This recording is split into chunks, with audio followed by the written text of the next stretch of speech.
शादी के पहले फगुनवा बयाई शादी के पहले फगुनवा बयाई हमरो वाला घड़ाई हमरो मनवा होई गई शादी के पहले फगुनवा बयाई फगुनवा बयाई हमरो मनवा होई घड़ाई हमरो मनवा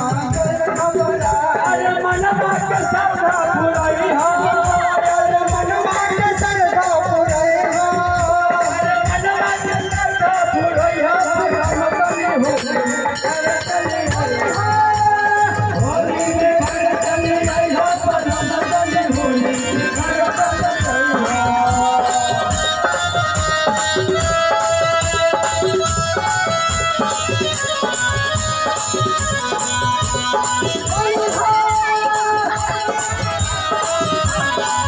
भैया और क्या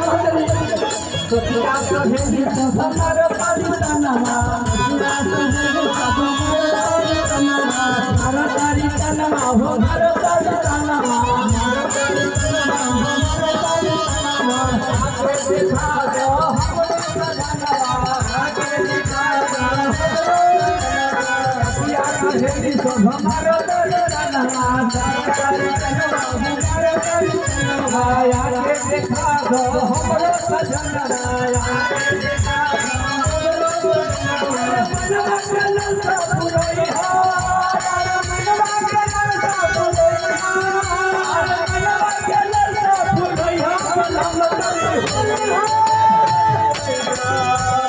होली में घर चली आई हो पलम चली होली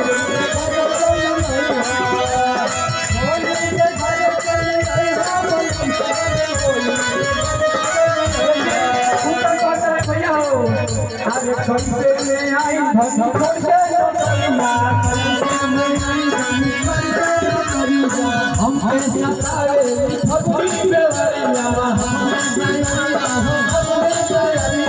कैसे में आई धन खंडे नौकरिया करके नौकरिया हो करके नौकरिया हम कैसा तारे फगुनी में वरिया हम कैसा हो फगुनी में आपका बच्चा भैया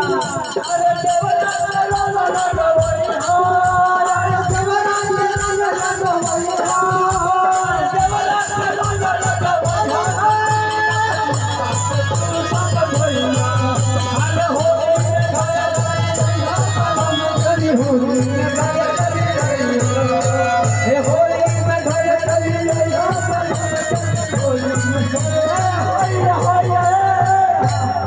भैया से